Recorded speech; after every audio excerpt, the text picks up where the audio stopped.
अवतरित होकर भाग्य विधाता भाग्य हमारे जगा रहा। Hearty welcome, welcome, welcome, hearty welcome.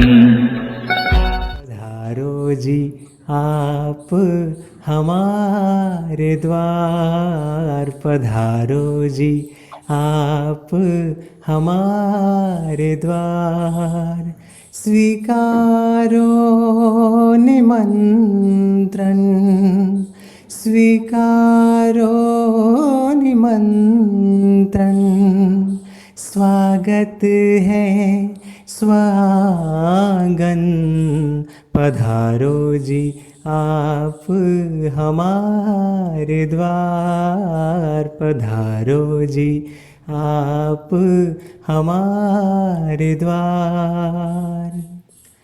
आप लुटाए अनुभव की खान, सबको कराए अमृत का पान। आप लुटाए अनुभव की खान, सबको कराए अमृत का पान।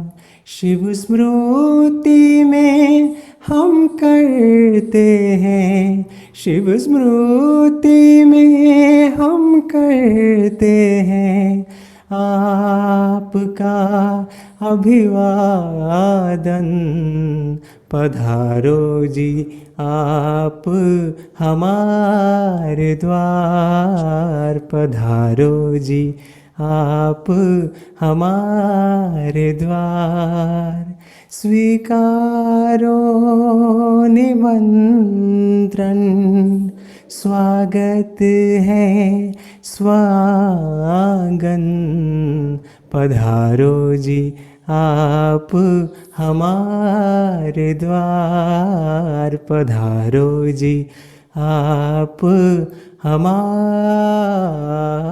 द्वार। ओम शांति। मीना बहन, ओम शांति भाई, वेलकम अगेन।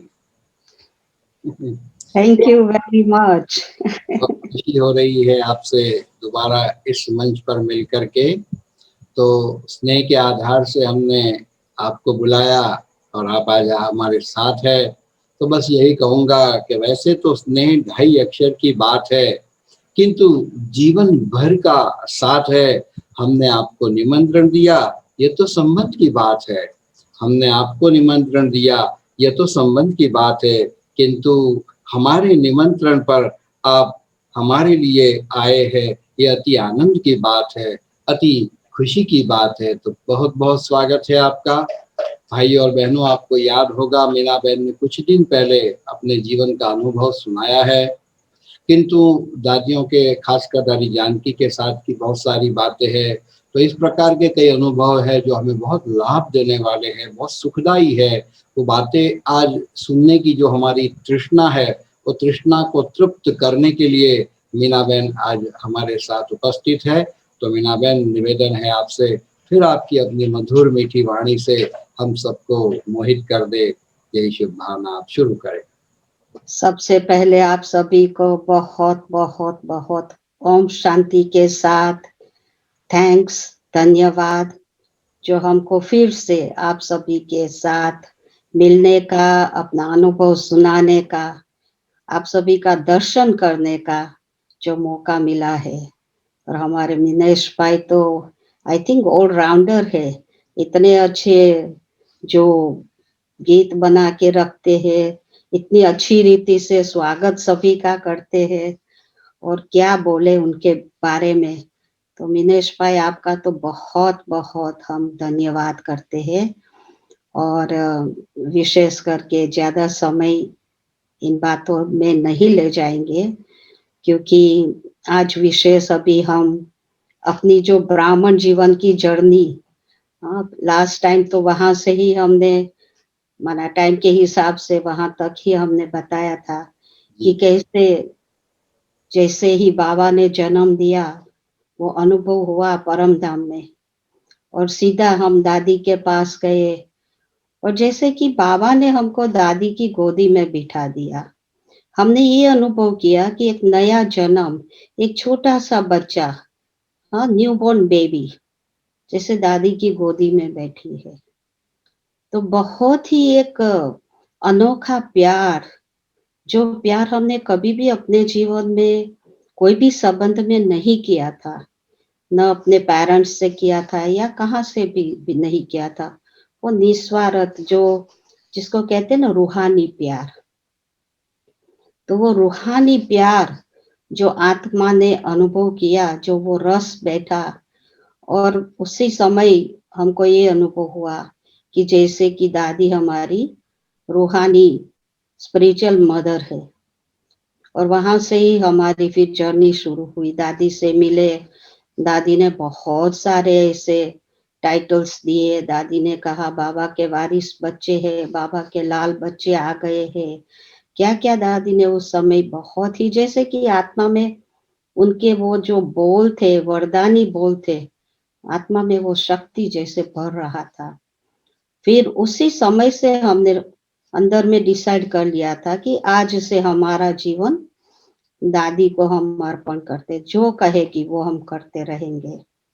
फिर बाद में तो बहुत सारी बातें हुई और फिर दादी ने कहा हर संडे को आते रहना। तो हमने कहा ठीक है। फिर ऐसे करके वापिस गए। फिर अगले संडे हम फिर से गए।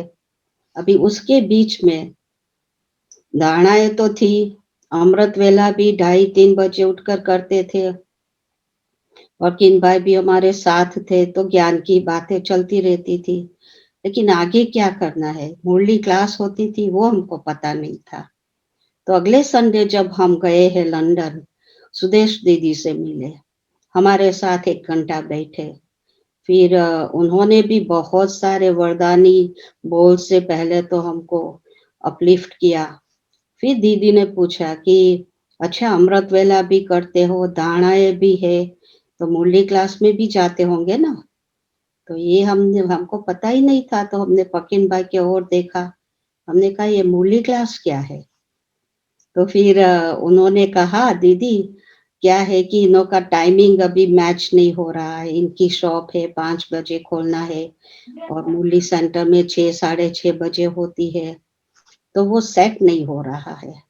तो दीदी ने कहा इसमें क्या बड़ी बात है, वैसे भी 2-2:30 बजे तो उठते हो, 2:30-3 बजे उठते हो, उठ के तैयार होके सेंटर पे जाओ, अमृत वेला सेंटर पे करो, मुरली सुनो और 5 बजे तक आ जाओ, फिर अपना काम काज शुरू करो। ठीक है ना, हो सकता है ना। हमने कहा हाँ हो सकता है।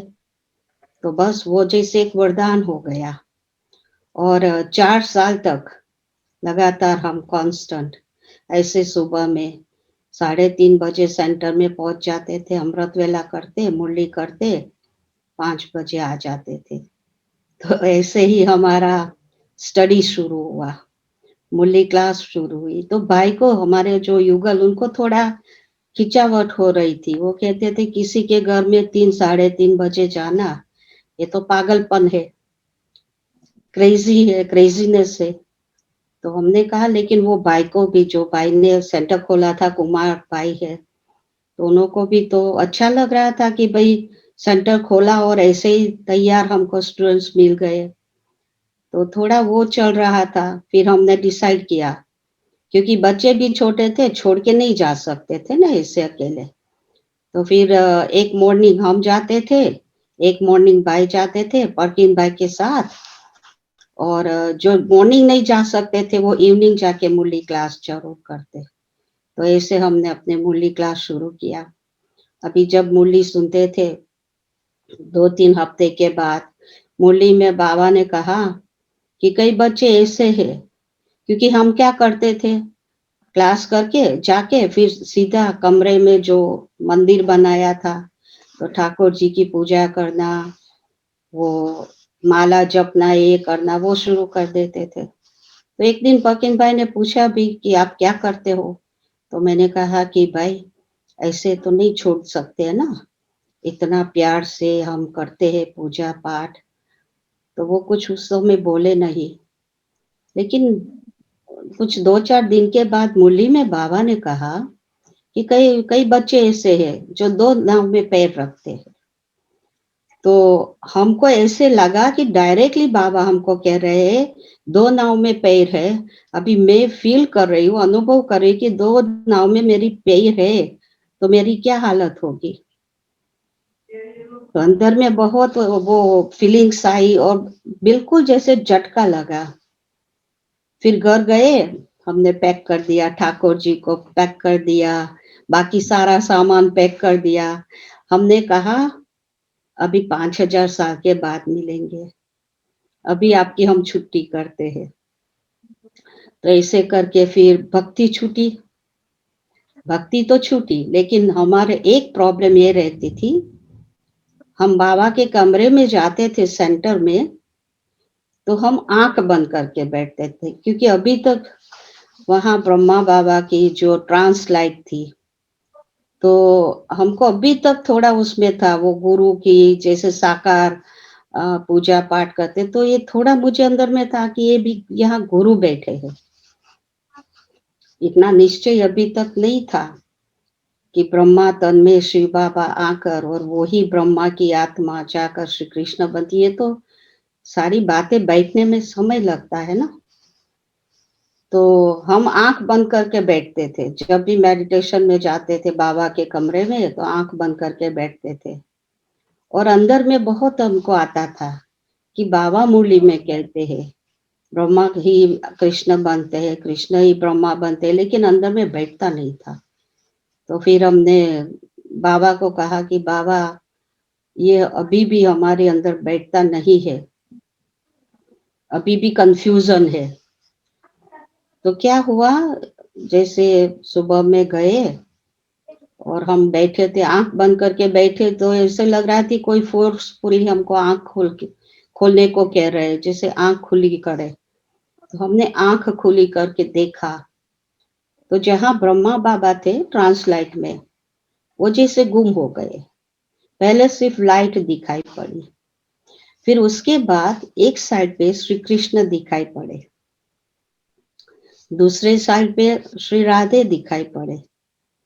फिर दोनों जैसे कि नजदीक आते आते इस ट्रांसलाइट में समा के श्री विष्णु दिखाई पड़े और फिर ब्रह्मा दिखाई पड़े। तो ऐसे बहुत समय कुछ मिनटों तक चला, कृष्ण विष्णु ब्रह्मा, कृष्ण विष्णु ब्रह्मा, पूरी वो साइकिल। तो वहां वो साइकिल हम देख रहे थे और हमारी साइकिल खुलती गई अंदर में। तो वो रियलाइजेशन हुई, जो बाबा कहते हैं ना महसूसता की शक्ति। तो एक पावरफुल हमको अनुभव हुआ कि एक ही आत्मा के अलग अलग रोल्स है, अलग अलग पार्ट्स है।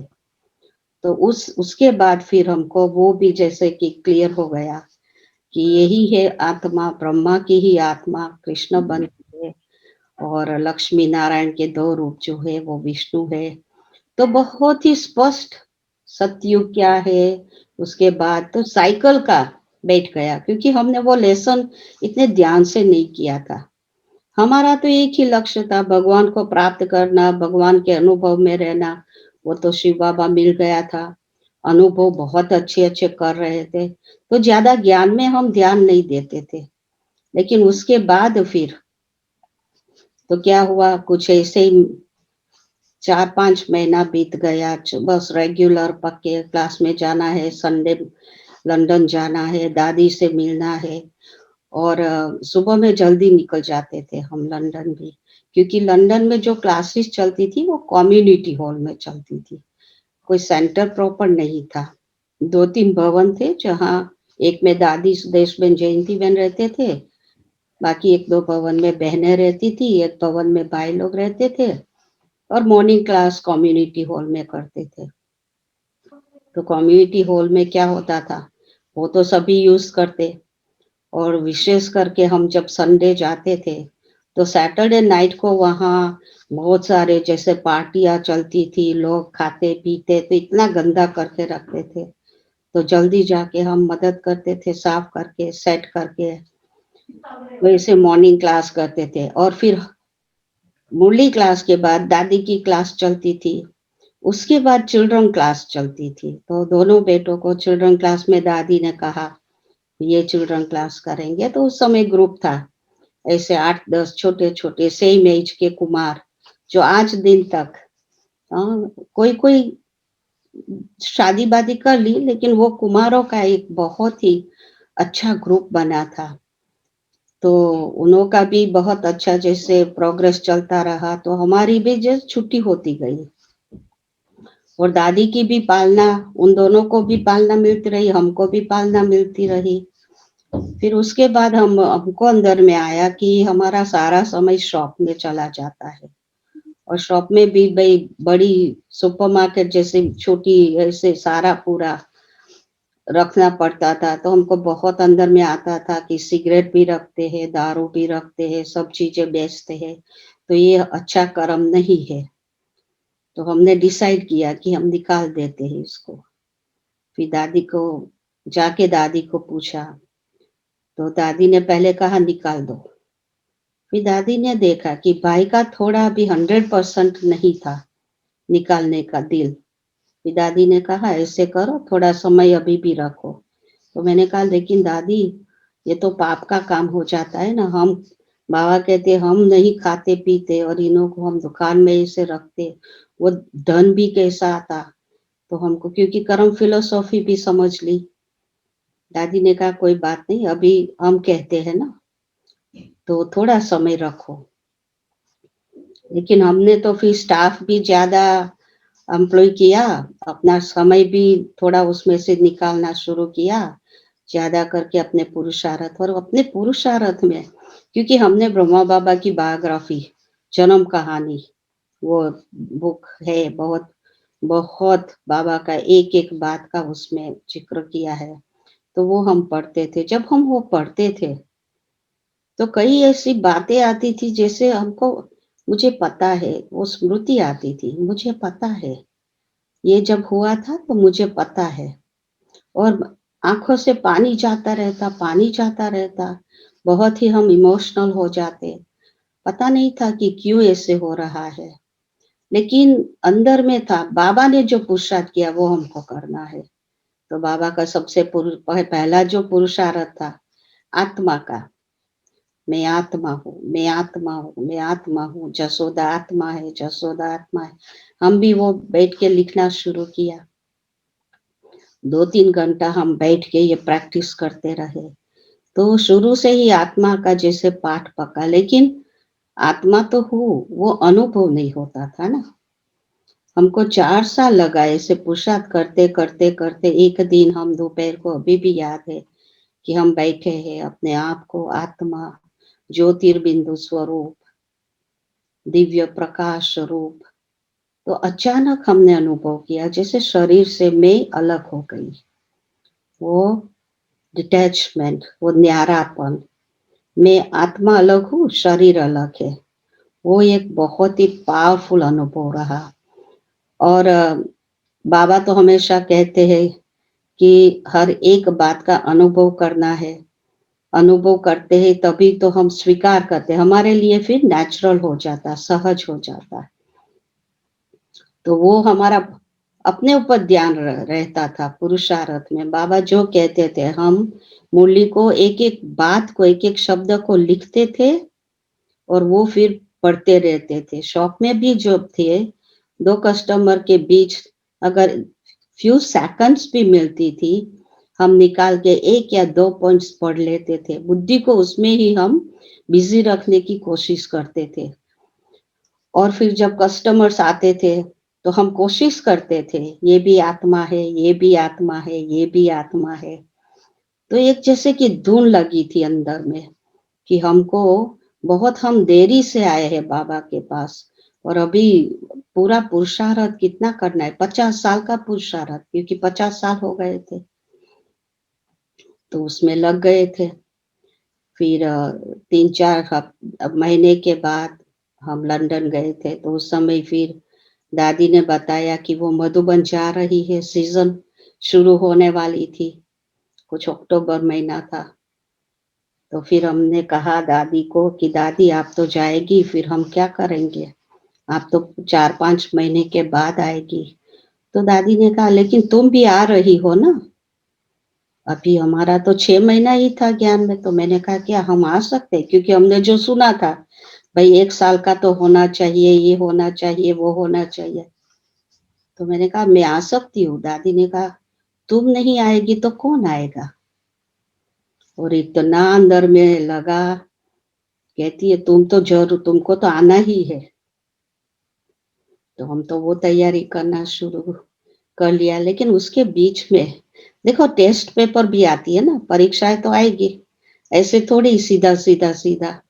सबसे बड़ी परीक्षा एक ये आई कि हमारे सास ससुर इंडिया में, भारत में, हमारे जो संबंधी थे ससुराल साइड वाले, जब उन्होंने सुना ये ब्रह्मा कुमारी में गई तो बहुत हंगामा मच गया कि भाई ये ब्रह्मा कुमारी में गई, वो लोग तो घर बार तुड़ाते हैं, बच्चे भटक जाते हैं, ये सारा ले जाके ब्रह्मा कुमारी को दे देते हैं, अभी क्या करेंगे? बच्चों का क्या होगा? अशोक का क्या होगा? फलाना क्या होगा? ठिकना क्या होगा? वो बहुत धमाल चली। तो सास ससुर ने फिर डिसाइड किया कि वो आएंगे, हमको समझाएंगे और फिर देखेंगे हम कैसे चल रहे हैं, कैसे घर चला रहे हैं, कैसे बच्चों को चला रहे हैं। तो वो आए। तो जब आए तो थोड़ा तो वो वातावरण बहुत भारी भारी, लेकिन जब उन्होंने कहा कि हम आ रहे हैं तो मैंने बाबा को कहा कि बाबा मुझे कोई आपत्ति नहीं है, भल आवे और ही उनकी सेवा हो जाएगी, लेकिन आपको मदद करनी पड़ेगी क्योंकि उन्हों का इंटरफियरेंस बहुत होगा। फिर जो में हम करना चाहते हैं, जैसे पुरुषार्थ चलता है, उसमें फिर थोड़ा विघ्न भी पड़ेगा। तो शुरू से मेरा एक ये प्रैक्टिस रहता था, कोई भी विघ्न आता है, माना कोई भी ऐसी परिस्थिति आने वाली है, तो हम अमृत वेले बाबा को बताते थे, बाबा से बात करते। ये 2 बातें अगर हम अपने जीवन में ला देना, कोई भी विघ्न हम बहुत सहज रीति से पार कर सकते हैं। तो सबसे पहले तो अमृत वेले का, अमृत वेले उठ के पहले तो अच्छी रीति बाबा से मिलन मनाओ, मैं और बाप और कोई नहीं, आत्मा परमात्मा मिलन अच्छी रीति। प्यार का अनुभव करो, सुख का अनुभव करो, सर्व संबंधों का अनुभव करो, बाबा से शक्ति भरो। फिर जिन आत्माओं को आप मिलने वाले हो, जो आने वाले हैं, या पूरे दिन में आप जो भी कार्य करने वाले हो, वो पूरा सारा बाबा के सामने रख दो और बाबा से उसमें शक्ति भरो, वाइब्रेशन भरो। जैसे कि बाबा को सौंप दिया तो काम सफल हुआ ही है। ये हमारा आज दिन तक का पुरुषार्थ है। तो फिर ऐसे हमने इसको तो बाद में पता चला कि एक मनसा सेवा हो जाती है, तो वाइब्रेशन भेजना शुरू किया। फिर जब वो आए तो ठीक था, 2-3 दिन तो थोड़ा आराम किया, फिर बातें शुरू हुई। वो देख रहे थे पूरा दिन हम कैसे उठते हैं, कैसे बैठते हैं, क्या करते हैं, कैसे चलते हैं। पूरा हमारा पूरे दिन का वो ऑब्जर्व करते रहे। फिर खाने की बात आती तो 2 दिन के बाद हम किचन में खाना बना रहे थे तो हमारी सास आई, फिर उसने कहा कि लाओ मैं मदद करूं। अभी आप सोचो ये कैसी परीक्षाएं आती है नहीं। तो मैंने कहा बाबा अभी आपको मदद करनी पड़ेगी। फिर मैंने प्यार से बताया कि देखो हमारा ये नियम है, हम सुबह में उठ के इतना पुरुषार्थ करते हैं भगवान से योग लगाने का, तो उसमें हमारा खान पान का भी बहुत महत्व रहता है। तो हमको अपने ही हाथ से बना के भोग लगा के फिर वो खाना खाना होता है। तो थोड़ा उनको लगा, लेकिन कहती है ठीक है मैं जाके बैठती हूँ सिटिंग रूम में, आपको जब मदद चाहिए तो बुला लेना। समझ गए। फिर उनका सहयोग मिलना शुरू हो गया। हाँ थोड़ा कुछ जैसे सब्जी काटनी ये करना है वो हम करवा लेते थे, तो उनको भी होता था कि भाई वो भी सहयोग दे रहे हैं। तो ऐसे सहयोगी बनते गए। और फिर कुछ दिनों के बाद में भी कुछ हफ्ते के बाद हमारे ससुर जी आए, तो उन्होंने कहा कि देखो हमने ऐसी-ऐसी बातें सुनी ब्रह्मा कुमारी के बारे में, और वहाँ तो हमारे सब संबंधियों को बहुत जैसे वो लग रहा है कि पता नहीं क्या होगा अभी। लेकिन कहता है कि हमने थोड़ा ये सुना था कुछ साल पहले, हम गए थे और हमने ये सुना था, लेकिन यहाँ के कायदे बहुत कड़क है।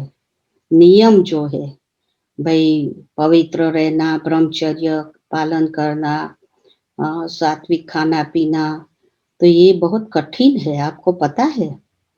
और आपने जो मार्ग चुना है, वो जैसे कि तलवार की धार पे चलने का मार्ग है। तो आपने सोच समझ कर ये चुना या ऐसे ही? तो अशोक भाई ने कहा कि नहीं, हमको पता है और ऑलरेडी हमने ये सारे नियम हमारे है। तो फिर उन्होंने कहा कि चलो मैं समझ सकता हूँ कि तुमको थोड़ा वैराग आया होगा। अभी कितने यंग हो आप, हम 33-34 साल के थे कुछ। तो इतने यंग हो, जवान हो, और पूरी जिंदगी ऐसे थोड़े ही आप चल सकते हो।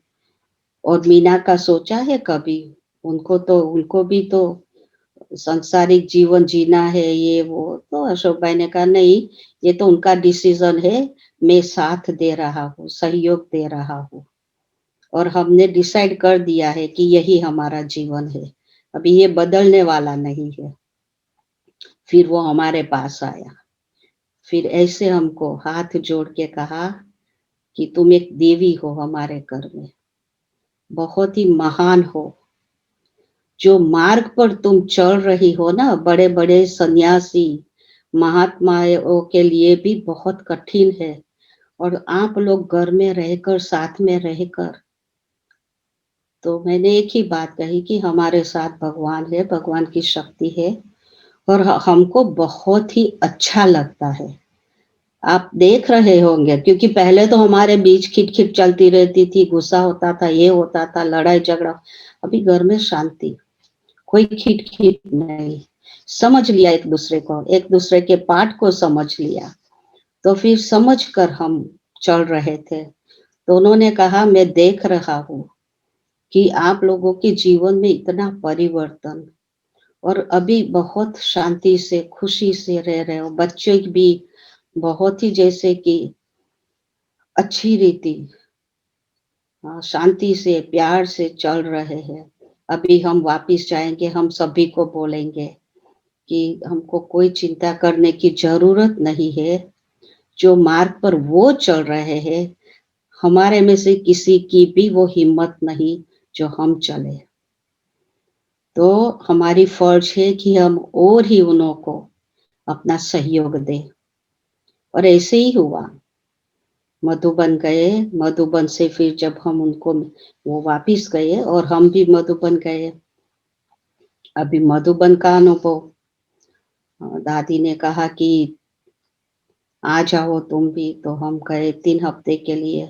तो अंदर में एक ही रहता था कि हम बाबा से मिलने जा रहे हैं, बाबा से मिलने जा रहे हैं। तो हमको ये एक्सपेक्टेशंस, एक उम्मीद रहती थी कि जब हम मधुबन जावे ना, मुझे साकार बाबा का अनुभव करना है। और हम बाबा को यही कहते रहे कि हमको पता नहीं, आप अव्यक्त हुए, जो हुए वो हमारा प्रॉब्लम नहीं है, हमको आपका साकार रूप का अनुभव करना है, आपको कराना ही पड़ेगा, और इसके लिए ही हम आ रहे हैं। आप मानेंगे 3 दिन के बाद हम मधुबन पहुंचे, यहाँ से निकले, 2-3 फ्लाइट्स चेंज की, दिल्ली से ट्रेन लिया, लोकल ट्रेन में 16-18 घंटा हमने ट्रैवल किया। पहली बार ये सारा हो रहा था। तो जब हम मधुबन पहुंचे, बस से जैसे ही हम नीचे उतरे, पांडव भवन के गेट के आगे दादी प्रकाश मणि खड़ी थी। ऐसे लग रहा था, मैंने दादी को नहीं देखा, ब्रह्मा बाबा को देखा।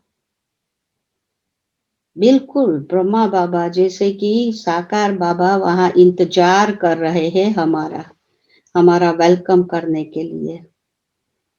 और दादी ने अच्छा बाबा के बच्चे आ गए, बाबा के बच्चे, जैसे ऐसे करते करते बाकी पहनना शुरू किया। हम तो इतने गंदे कपड़े बपड़े गंदे थे, क्या क्या था, लेकिन वो जो था, आप इमेजिन करो, आप सोचो वो प्यार, जैसे साकार बाबा वेलकम कर रहे हैं अपने घर में।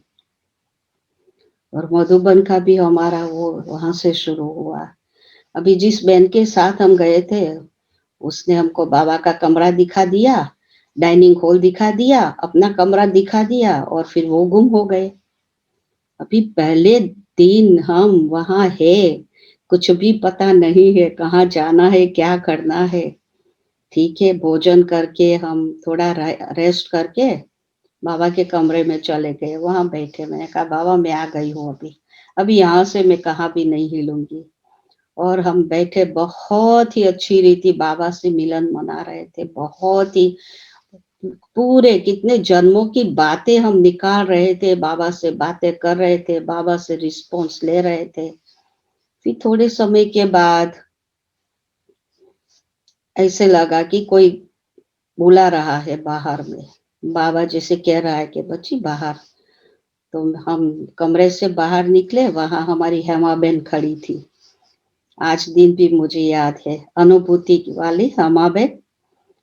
तो उसने कहा कि मैं आपको कब से ढूंढ रही हूँ, आप यहाँ हो? मैंने कहा हाँ। तो कहती है कि चलो मैं आपको ले चलती हूँ। मैंने कहा कहाँ ले जा? एक बहुत ही अच्छा क्लास है ना, उसमें आपको ले जाती हूँ। मैंने कहा ठीक है। तो जब वो ले गई, 5-6 भाई बहन बैठे थे, आत्म प्रकाश भाई का क्लास, वहां जाके हम बैठे, क्लास सुनी। तो क्लास में हमने 2-4 ऐसे प्रश्न पूछे। तो वो भाई ने कहा कि बहन जी कितने समय से ज्ञान में हो? तो मैंने तो नशे से कहा, मैंने कहा 8 महीना, 8 महीने से हम ज्ञान में है। तो वो बहुत हंसा। कहा कि 8 महीने से ज्ञान में हो और 8 साल वालों का क्वेश्चन आप पूछ रहे हो।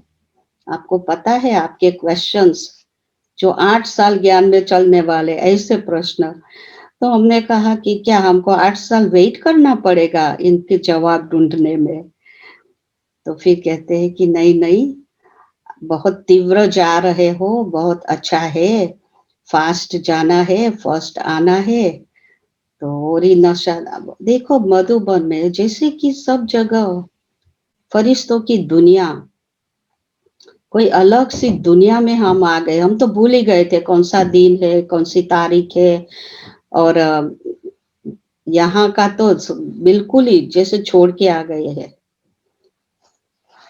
फिर उन दिनों में बाबा हर दूसरे दिन तीसरे दिन आते थे ओम शांति भवन में, पर्सनल मीटिंग्स होती थी। तो हम गए, उनके 2 दिन के बाद बाबा आए हैं। और क्या होता था कि जो उस समय आए हैं, तो स्टेज पे जाके बाबा से दृष्टि और टोली लेते थे, बाबा वेलकम करते थे, ये सिस्टम थी। और फिर जब आपका दूसरे या तीसरी बारी में आपका जब टर्न आता था, क्योंकि वो भी टर्न वाइज सबको बुलाते थे पर्सनल मीटिंग के लिए, तो पर्सनल मीटिंग करते थे। उसके बाद जब हम मधुबन से निकलने वाले हैं, तो गो सुन कम सुन बाबा करते थे हमारे साथ। वो भी टोली देते थे, दृष्टि देते थे, बाबा से छुट्टी लेते थे। वो दिन जो थे, तो जब हमारा टर्न आया बाबा से मिलने का, स्टेज पे गए, लेकिन पूरा समय हमको यही अनुभव रहा जैसे गुलजार दादी आकर बैठे हैं, तो वो लाइट का ही शरीर जो हमने पहले दिन देखा था। पकिन भाई आए थे और जो पूरा बॉडी लाइट लाइट, दादियों को भी हम लाइट लाइट देखते थे।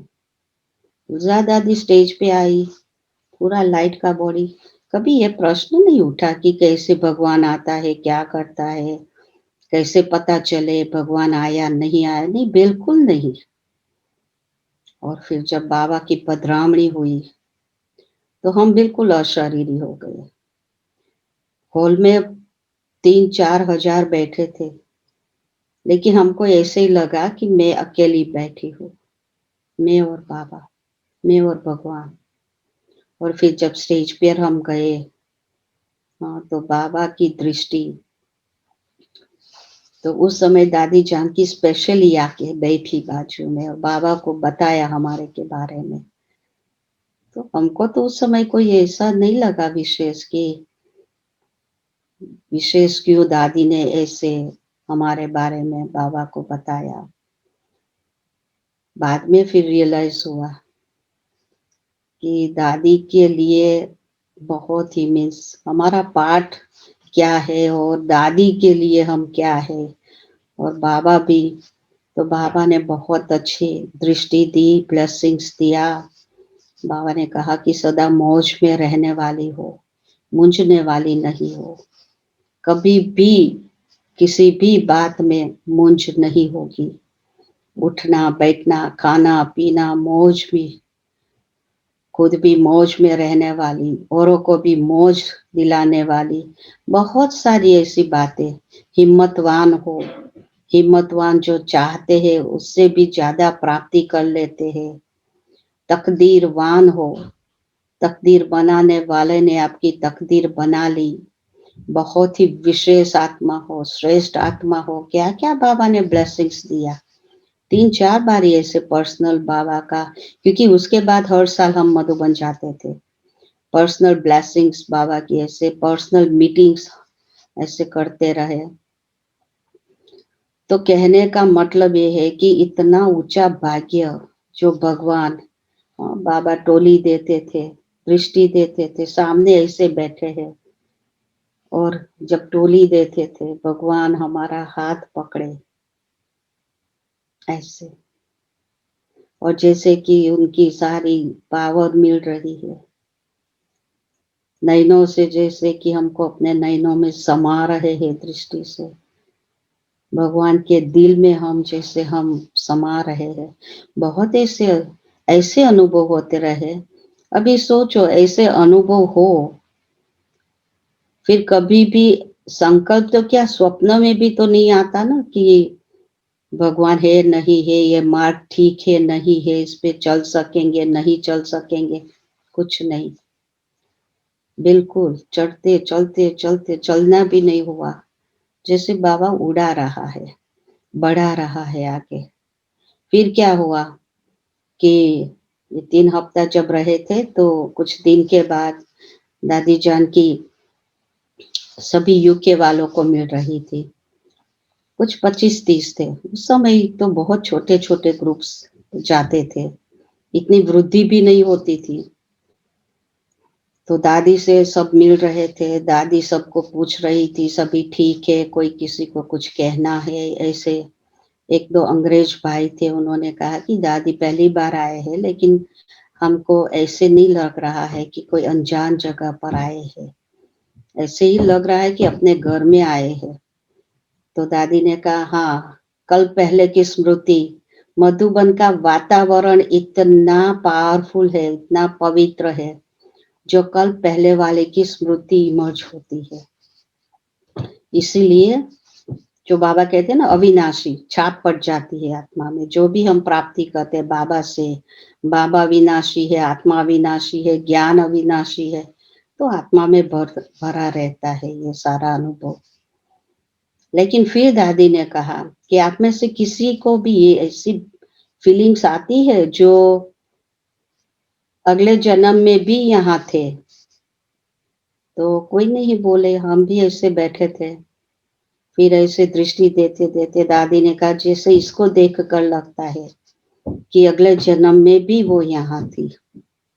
और हमको भी बहुत बारी ऐसे फीलिंग्स आती थी, वो नया नहीं लग रहा था, मधुबन का एक एक कोना जाना पहचाना लग रहा था, ऐसे लग रहा था कि हमारा ही घर है, हम यहाँ ही थे, हाँ, और यहाँ फिर से आ गए। और दादी ने ये बात कही तो जैसे कि अंदर में वो, लेकिन एक और अच्छा भी लग रहा था, भाग्य की बात लग रही थी, लेकिन दूसरी ओर हमारे अंदर फीलिंग्स आ रही थी, थोड़ा हमको वो कहते हैं ना कि गिल्टी फील हो रहा था। हाँ, थोड़ा जैसे कि अच्छा नहीं लग रहा था, लेकिन हम बता नहीं पा रहे थे अपनी ये फीलिंग्स किसी को। तो क्या हुआ कि जब वापिस आए हैं 1 या 2 साल के बाद, कमलमणि दादी आई थी यूके में, और उनका एक प्रोग्राम था लेस्टर में। वहाँ से फिर हम उनको लेके वेलिंगबरो हमको आना था, उनका प्रोग्राम करना था। तो गाड़ी में सिर्फ हम दोनों ही थे और कुछ डेढ़ 2 घंटे की ड्राइविंग थी, तो बहुत हम चिट-चैट कर रहे थे। तो उसमें फिर मैंने दादी से पूछा, कमलमणि दादी से, कि दादी मेरा एक प्रश्न है, अगर आप मुझे सच्चा-सच्चा जवाब दे देना क्लियरली। तो कहा हाँ बोलो।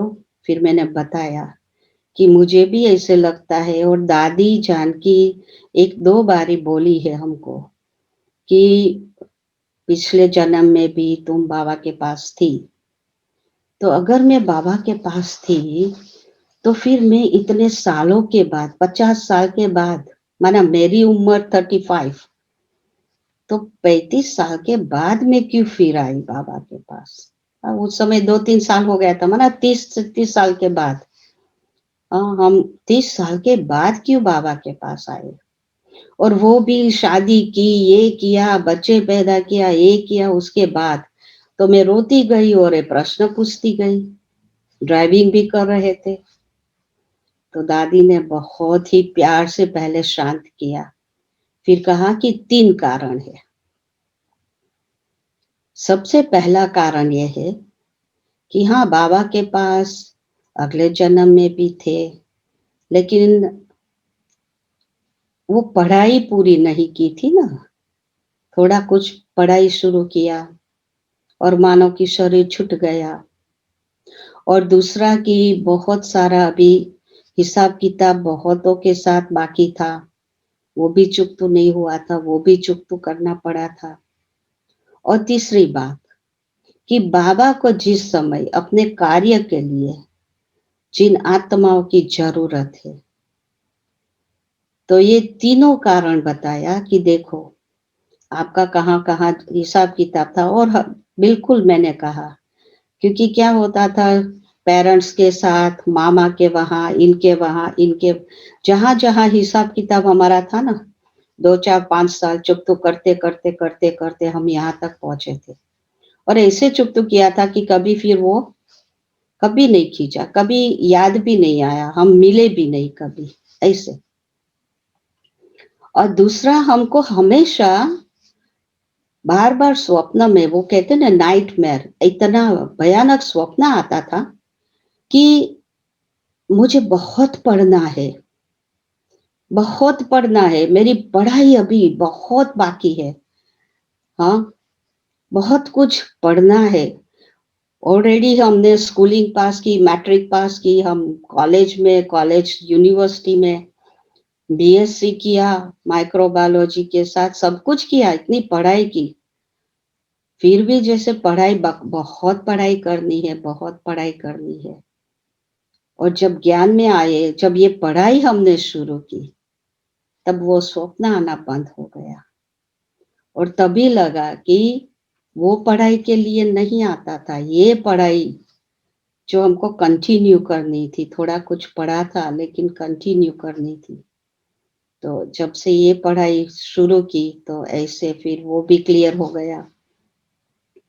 और बाबा को जब जहाँ सेवा में, तो ये भी बहुत इंटरेस्टिंग बात है कि जैसे ज्ञान मिला, 1 साल के बाद हमने सारा समेटना शुरू कर दिया, धंधा पानी सारा। हम दादी के पास गए, हमने दादी को बोला कि दादी, हम सारा अभी ये बिज़नेस निकाल के इंडिया जा रहे हैं। दादी ने कहा, क्यों भाई, इंडिया क्यों जाना है? तो हमने कहा, दादी, भगवान भारत में आए हैं, भारत को स्वर्ग बना रहे हैं, और बाबा चाहते हैं कि हम उनके मददगार बने, तो इसीलिए अभी हम भारत जा रहे हैं। तो दादी हंसने लगी और फिर कहा कि अच्छा, बाबा के कार्य में मददगार बनना है, भारत को स्वर्ग बनाना है, सेवा करनी है, तो भारत में तो हजारों है बाबा के बच्चे। बाबा के पास बहुत हैंड्स है इंडिया में, और वो सब बाबा की सेवा में लगे हुए हैं। लेकिन विदेश में ऐसे हैंड्स नहीं है, और बाबा चाहते हैं कि ऐसे बच्चे विदेश में अभी बाबा का नाम रोशन करें, बाबा की सेवा में लगे। तो आप अभी है ना, यहाँ ही बाबा का मददगार बनो। हमने कहा ठीक है, जो आप बोलो। हमारे लिए दादी, जैसे दादियों के लिए साकार बाबा थे ना, और साकार बाबा जो डायरेक्शन देते रहते थे, उस अनुसार दादियाँ चलती रहती थी। तो ऐसे हमारे लिए दादी जानकी पहले दिन से हमको पूरा उनमें वो निश्चय बैठ गया था कि हमारे सामने साकार बाबा नहीं है, लेकिन दादी को बाबा ने हमारे लिए निमित्त बनाकर उनके पास हमको रखा है। तो जो दादी बोले हाँ जी, जो दादी बोले हाँ जी, हमने कभी भी न प्रश्न उठाए, न दूसरा संकल्प उठा कि ऐसे कहा तो कैसे होगा या करे या नहीं, बोला और हाँ जी।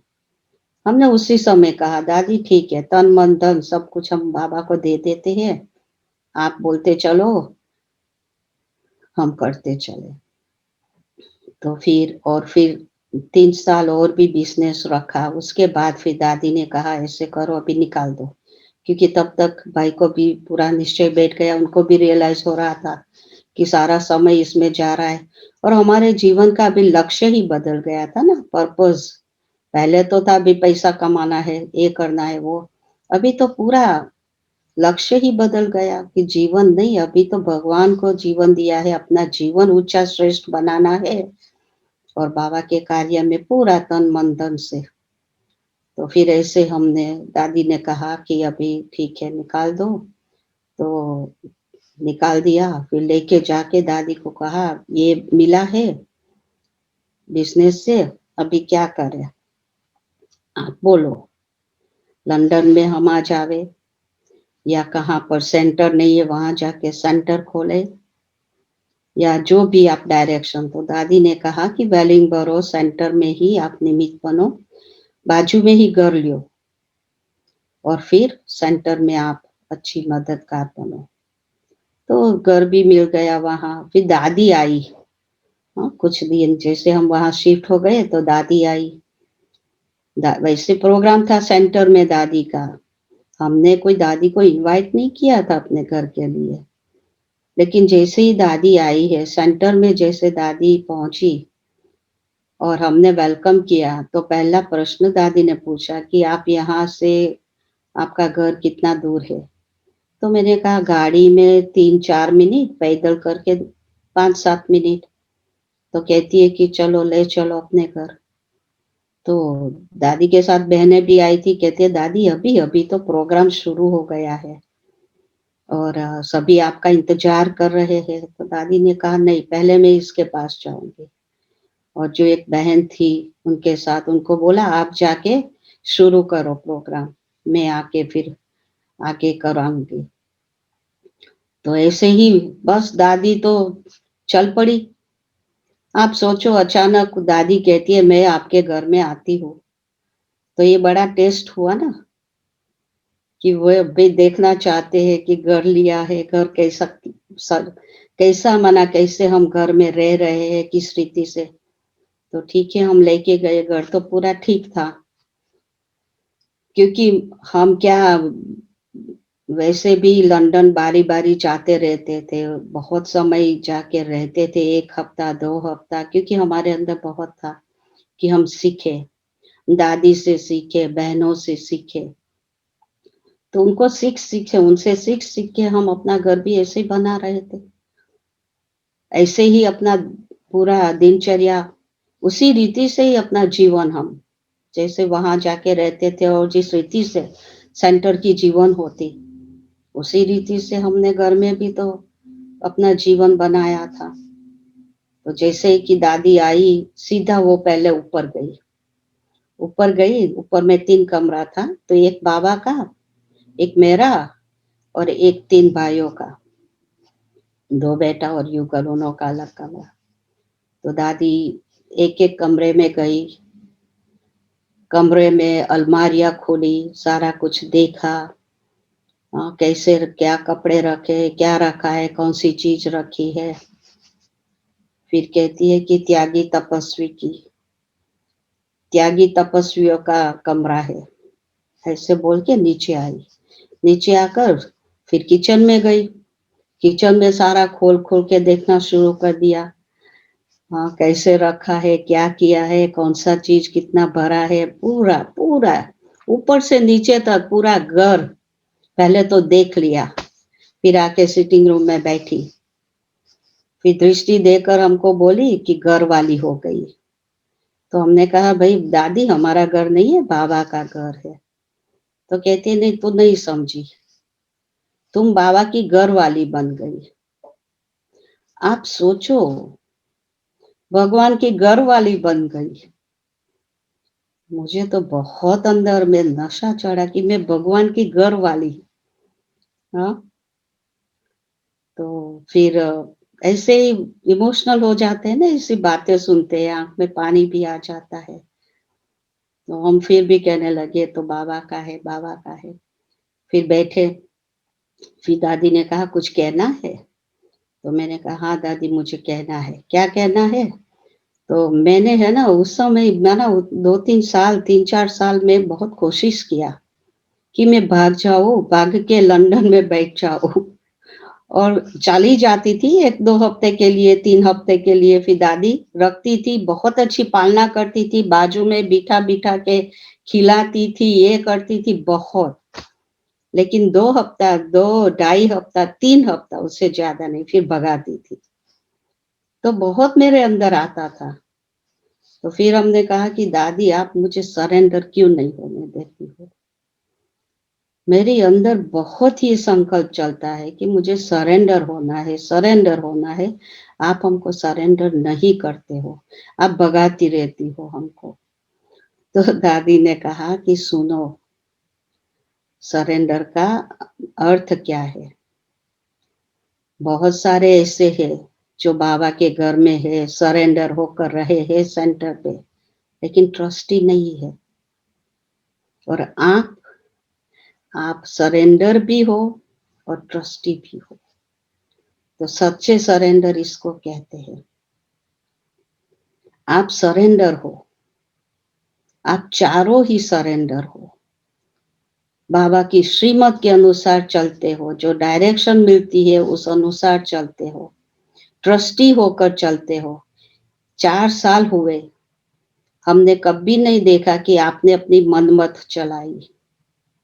हर छोटी-छोटी बात की भी आप हमारे से राय लेते हो और हम जो कहते हैं वो आप करते हो। तो इसको क्या कहेंगे? सरेंडर ही तो कहेंगे ना। तो फिर उस समय से हम निसंकल्प हो गए। बस मान लिया कि सरेंडर है। अभी क्या हुआ था कि पहली बार जब मधुबन गए थे, तो उसी समय ये गोल्डन जुबिली सेलिब्रेशंस चल रही थी, बहुत सारे फंक्शंस चल रहे थे। 2-3 दिन के बाद 50 डबल फॉरेनर्स का सरेंडर सेरेमनी। बड़ी दादी ने कहा कि भाई 50 फॉरेनर सरेंडर हो गए, हमको ये चाहिए फंक्शन।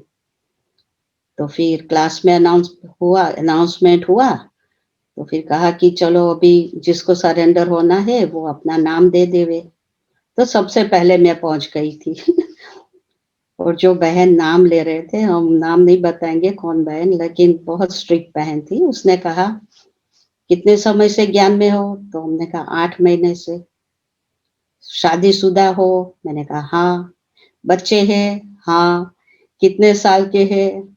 मैंने कहा कि 4 साल, 5 साल, 6 साल, 6 साढ़े 7 साल का। तुम सरेंडर नहीं हो सकती हो। मैंने कहा क्यों? कहती है तुम्हारे पर बहुत बड़ी जिम्मेवारी है। तो पहले बच्चों की जिम्मेवारी है, अभी बहुत नई हो ज्ञान में, सरेंडर नहीं हो सकती। मैं बहुत रोई, नहीं होने दिया। फिर मैं बाबा के कमरे में जाके रोई। फिर फंक्शन तो हो गया, उसी शाम को बाबा आए। बाबा ने कहा कि बाबा देख रहे थे, बाप दादा देख रहे थे, बहुत अच्छी रीति फंक्शन किया, सरेंडर सेरेमनी मनाई। तो बाबा दो प्रकार के बच्चों को देख रहे थे।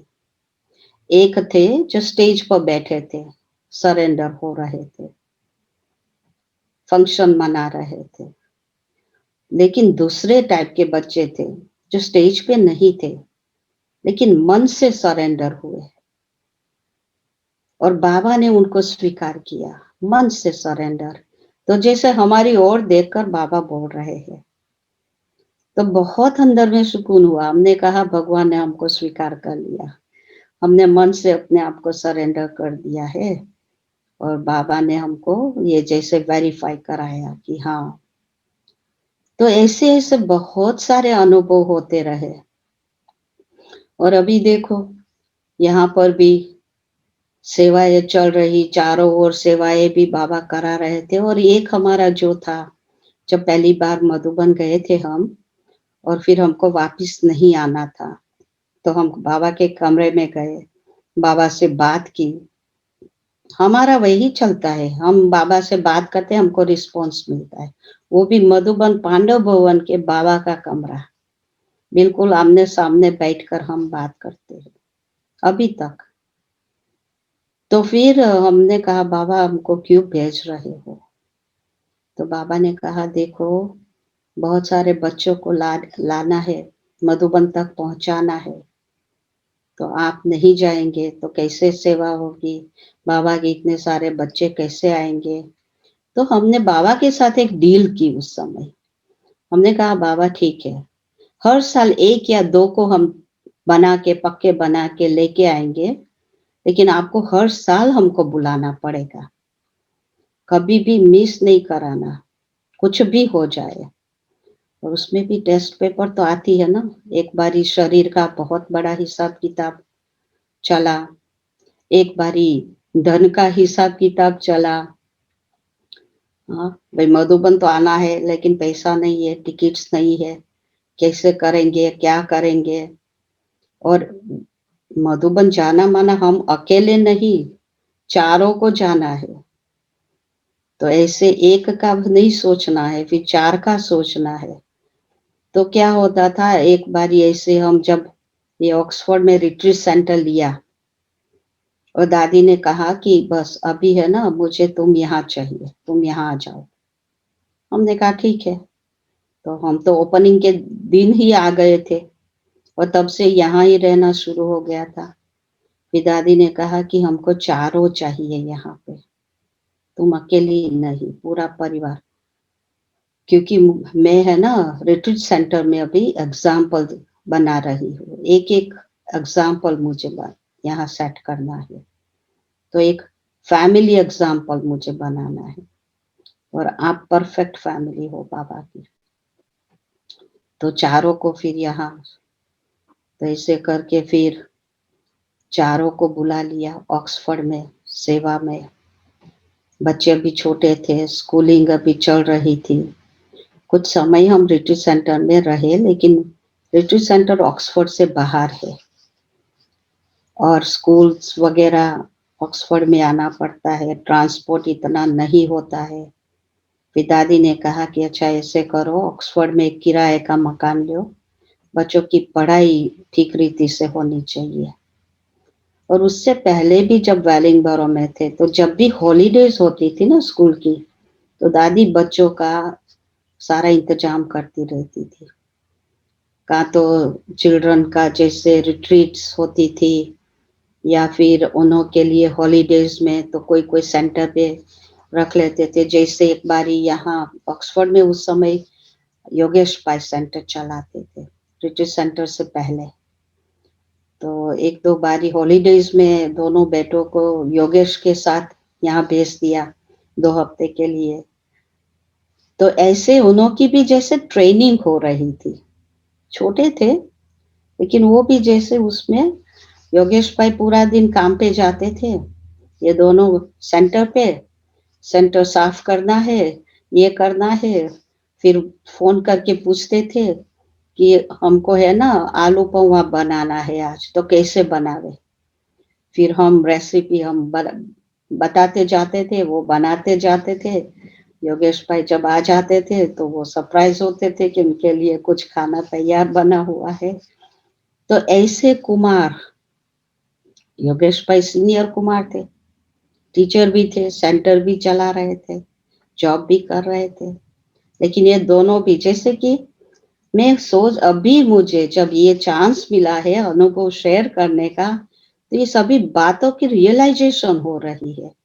जो बाबा ने कहा ना अभी संडे की मूली में, महसूसता की शक्ति, अभी महसूस हो रहा है कि क्या कमाल की बातें, क्या ड्रामा कैसे कमाल का चल रहा था। उस समय वो नहीं आता था, चल रहे हैं चल रहे हैं चल रहे हैं, लेकिन अभी जैसे कि क्या खजाना, क्या ड्रामा, क्या बाबा और क्या दादी और क्या परिवार। हाँ, अब भी मैं विनेश भाई, जब से आपने कहा कि भाई दूसरा अनुभव सुनाना, हमारे अंदर ये आ रहा था कि भगवान ने इतना भरा है, इतना भरा है, इतना भरा है। तो दिल होती कि हमारे सभी भाई बहनों को ये मिले, सभी को वो अनुभव हो, सिर्फ मिले नहीं। हाँ, ज्ञान तो सुनते और भी, लेकिन अनुभव, अनुभव की बात होती है ना, कि सभी को ये अनुभव मिले, सभी को बाबा से वो प्राप्तियां हो जो हमको हुई। दादियों से, हम दादियों की बहुत समीप रहे। बड़ी दादी मधुबन जब जाते थे उनके कमरे में चले जाते थे, गुड मॉर्निंग करने चले जाते थे, गुड नाइट करने चले जाते थे। दादी ऐसे खटिया पे लेटी है, हमको बिठाती है और फिर चिट-चट करते रहते हैं। ऐसी पालना, गुलजार दादी की पालना बहुत ली है।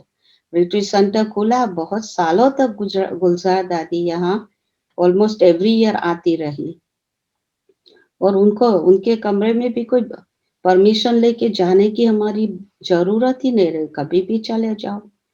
एक बारी दादी तैयार हो रही थी, हमको बोला गया कि आप दादी को लेके आओ क्लास में, तो हम चले गए। दादी तैयार हो रही थी, तो बाल बन रहा था।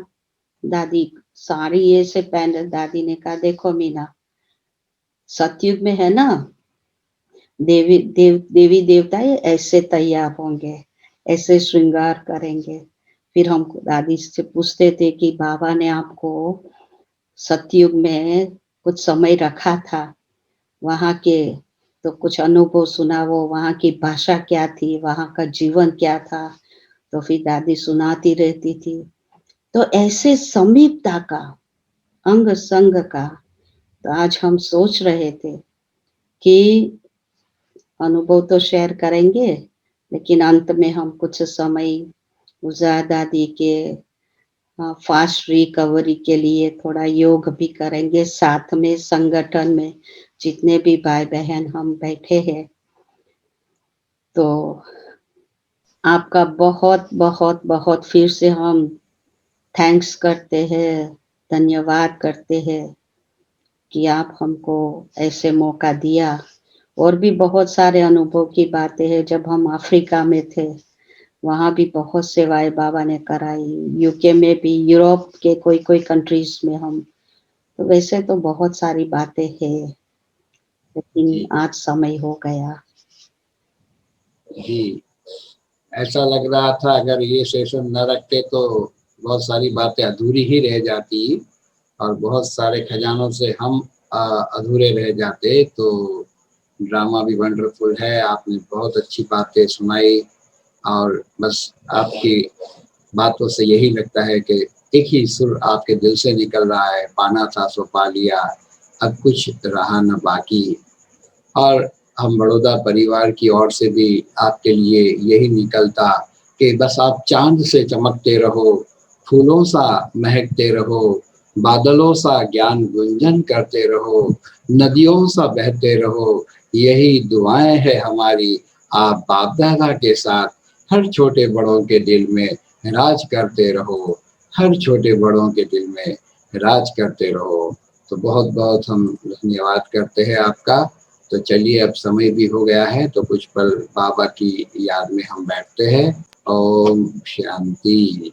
ओम शांति। सभी को Om Shanti. Thank you very much और गुड नाइट। भारत में तो भी गुड नाइट। पाना था जो पा लिया, कुछ भी रहा न पाना। पाना था जो पा लिया, कुछ भी रहा न पाना। बाबा मिले तो मनवा गाए खुशी का गाना। बाबा मिले तो मनवा गाए खुशी का गाना। पाना था जो पा लिया, कुछ भी रहा